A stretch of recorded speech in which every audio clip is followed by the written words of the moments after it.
quickly. He knows the hydrant goes down. He goes in with the back air. He gets it. And he wins the set. Popping out.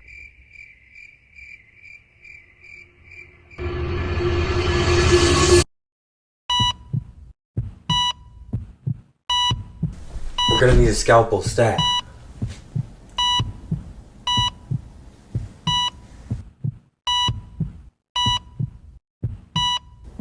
He's flatlining. Oh no.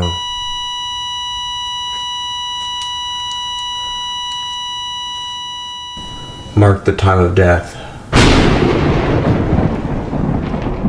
During my stream the other day, I got a comment in the chat that really made me think about a lot of things differently. It said, your channel would be way bigger if you made videos about something other than a dead game. The first thing I thought after reading this was, you're absolutely right, my channel should be bigger. Please subscribe, guys, I'm trying my best here. But the second thing was a lot more serious. Has Smash Ultimate really died? And if so, what caused it? Luckily for you, in today's video, the doc is in, and I will be diagnosing the exact cause of death. Before we discuss the fall, we must talk about the rise. And Smash Ultimate really had a beautiful one. Smash Ultimate really came out of the gate swinging, having a bigger casual appeal than any other Smash game upon release up until that point.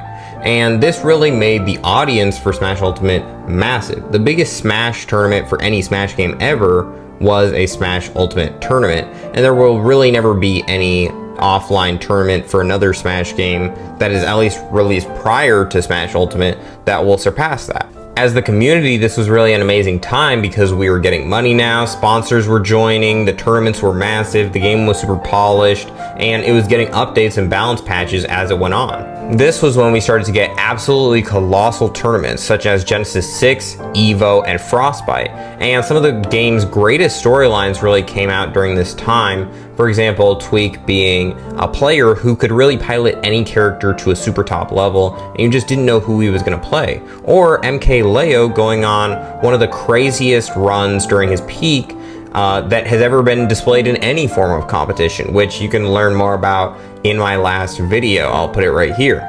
And even for a short time, there was a cool little rivalry between the Melee players who began playing Ultimate and the Smash 4 players who began playing Ultimate. And there was this, you know, crazy culmination of that between Salem and Leffen, where they had their Ultimate duel in the end, and Leffen took it home, and it was just a fire moment. 2019 was just exceptional, and it seemed like only good could come from here, and things were only heading upward. However, as we all know, due to the storyline of life, we did deal with something that would make it a bit harder to play Smash Ultimate tournaments. This would obviously be the pandemic, and the thing with this mainly is the fact that Smash Ultimate is an offline based game. It's not like something like, you know, maybe Fortnite, where you can still hold a Fortnite tournament online. You could technically hold a Smash tournament online, but it's not gonna be good.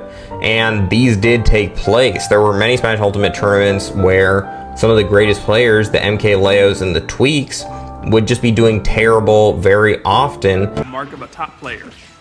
Absolutely. Oh, attacked right That there. actually killed Back him. convenient for you.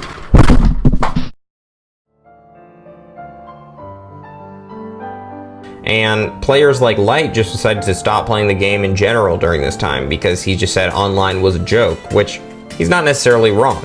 I know a lot of people thought that this may be the end of Smash, and that at least until offline returned, there would be no way for the game's spirit to return. But once it did, it came back swinging. The first big tournament coming out of quarantine was actually Smash Ultimate Summit 3, which is actually my favorite tournament. And just because the vibe this tournament had, really bringing everybody back from out of the woodworks, from out of the quarantine, and just the community was back. There was a ton of old faces with new mains, and there were a ton of new faces with old mains. And then there were just some new people that we didn't even know. It was a beautiful time for Smash, and for a while it stayed that way.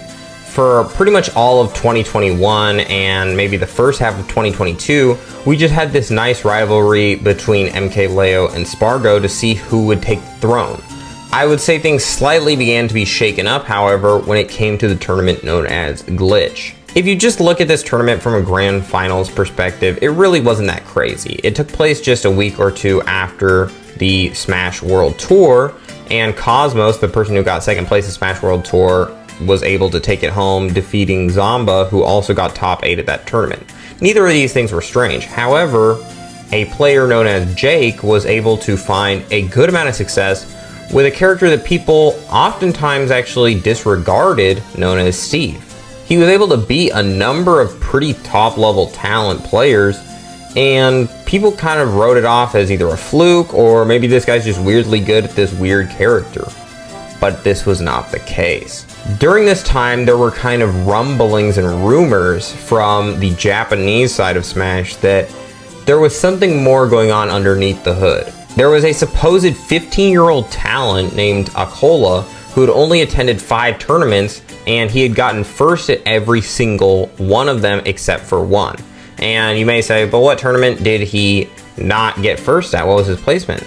It was second. So people were like, oh, okay, this is kind of interesting. There's 2 Steves doing well at once. Well, I would actually say all of this really culminated in a tournament known as Super Smash Con 2022. If you want to diagnose an exact time of death, I would say the symptoms really began to be unavoidable around here. This tournament was extremely anticipated, with so many people being very eager to see how all the players in attendance would do. A lot of people had taken a break up until this point and they were just coming back now. We hadn't seen Leo for a little bit, and we were also getting to see what a fairly good Steve player would be able to do at this tournament as well, because Onin, who was going to be there, had actually done pretty well at Gommel, which was not too long prior to this. Also, I shouldn't forget to mention that Akola, who was that Japanese Steve player, had actually come to the US for a tournament known as the Invitational and defeated Light and many other opponents to get first place at this tournament. But it was just an invitational tournament, and there were many players who didn't even get to face off against Akola, so people wrote it off somewhat, but this was really going to be a big proving moment. Onin ended up facing off against MK Leo rather early in the bracket, and let's just say it did not go MK Leo's way. MK Leo lost the first 2 games quite decisively, but this wasn't necessarily a new thing for Leo. Previously in his career, he has lost 2 games to people who he probably shouldn't, but there is actually a statistic that during this time, you are more likely to get reverse 3-0'd by MK Leo than to beat him while you're up 2 games. So people weren't really losing hope. That is until this happened. Pretty much untouched himself. He's looking for the setup on ledge, and that's the shield break. Down goes Leo's first stock. The first stock was just so brutal, people kind of started to feel like, okay, Leo, it's time to try now. But it just kept getting worse. So Onin has to just breathe on him with diamond tools or with the anvil, and down he goes. Leo hasn't even gotten much of a hit. Finally, it almost seemed like Leo just threw in the towel and was like, there's nothing I can do about this. He knows that if he takes this, it's the #1 seed. He will have that bracket, and not to say it won't be any easier, but he is going to go ahead and take That's it. 3-0, 3 stock. Onin showing the power of Steve. It was a 3 stock, which was really symbolic, I feel like, for the time. Onin went on to pretty much crush every single person in their path at this tournament, and it just goes to show there's nothing that can be done here. And I think people were really shocked because they were like, okay, so this Steve's doing well, this Steve's doing well, this Steve's doing well. There's a lot of Steves that are kind of going crazy right now. What is with this character? And this is when the ban Steve meme began. And I say meme in air quotes because it later kind of began to be a real feeling that people had that we should ban this character, but it never took place. If you look at Smash today, this has really been a historic moment because this was the catalyst to a lot of changes that would take place within the community.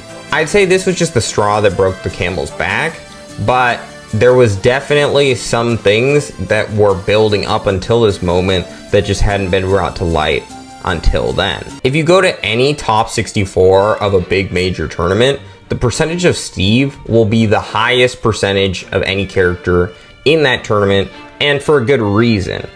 Steve is just significantly better than any other character, and that's not even necessarily a bad thing. In any game, there is just going to be something that is better than another thing. It's a universal thing of games. There is always going to be some sort of imbalance because that's just how games work. If you want a game to be fun and have a lot of options, the only absolute fair games are things like rock, paper, scissors, but that only has 3 options. That's not very fun.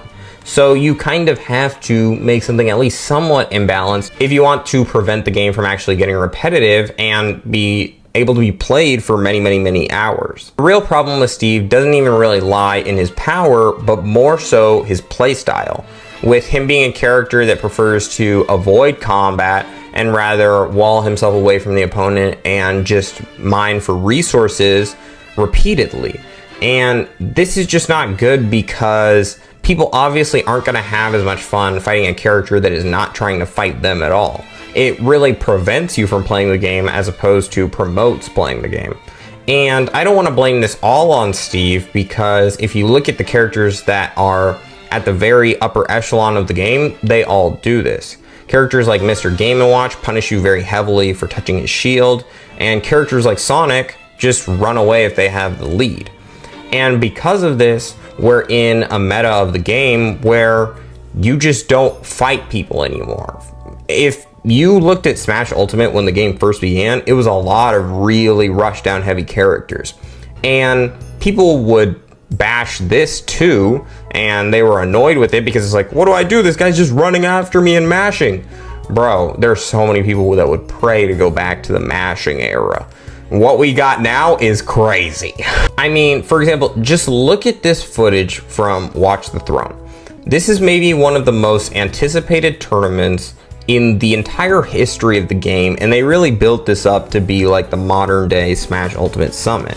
And what you are watching right now is 2 of the highest ranked players in the world. These players are both top 5 in the world, Spargo and Sonix, and they are both just standing on opposite sides of the screen of one another and just pretty much staring at each other. They're not really approaching. Spargo's just throwing the little green blade beam at Sonix, and then Sonix just parries it and keeps staring at him. He's not trying to attack him, and Spargo's not even really trying to attack him either because he knows it's not going to work.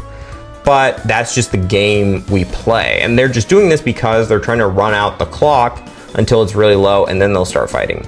And is this a completely unique issue? No, actually, this has happened in Smash games before. In fact, this has happened in Smash 4, the previous Smash game to this, almost something exactly identical to this, with Bayonetta, of course. If we rewind to 2018 EVO Grand Finals, you will go on to see 2 Bayonetta players, Lima and Captain Zack, staring at each other while charging their guns, which is pretty much identical to what was happening. These are both the biggest tournaments of their game, and they're just looking at each other and not fighting. And it is really, really interesting that every Smash game, at least in the modern era, seems to kind of get to this point. And it's kind of sad to see, but I do think there may be one thing that can save it. That being Sora. Let's go. When Meister was able to defeat Onin with Sora, getting Sora his first ever win and making the confetti fall, I'm just kidding. No, but in all seriousness, that being another Smash game. Unfortunately, I really don't think that there's anything that can be done to salvage Smash Ultimate in its current state. Nintendo isn't giving any more balance patches, and even if we could ban Steve now, it wouldn't fix it. Sonic would just be the next Steve, and Mr. Game & Watch would just be the next Sonic. The game is just in too much of a state of where it is now, and it can't just be fixed by a quick change like that. It would really need actual developer support and balance patches and things that Nintendo, frankly, isn't going to be doing for the game.